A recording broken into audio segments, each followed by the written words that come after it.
নমস্কার, বানাবো মশালা চা। এর জন্য নিয়েছি এলাচ, লবঙ্গ, দারচিনি, গোলমরিচ আর নিয়েছি মৌরি।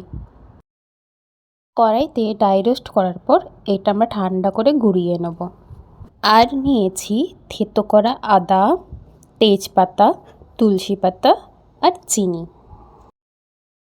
দুধটা গ্যাসের মধ্যে বসিয়ে আমরা একে একে তেজপাতা, আদা, তুলসী পাতা আর দিয়ে দেব মশলা, যেটা আমরা আগে থেকে গুঁড়ো করে নিয়েছিলাম। আর দেব স্বাদ অনুযায়ী চিনি। এরপর দুধটা ভালো করে ফুটে গেলে তার মধ্যে আমরা দিয়ে দেব চা পাতা।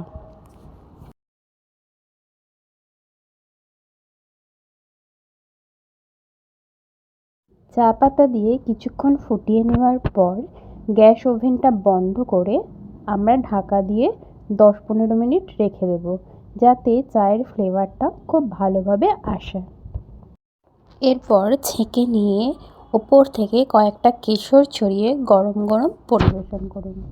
ভিডিওটি ভালো লাগলে একটা লাইক করবেন।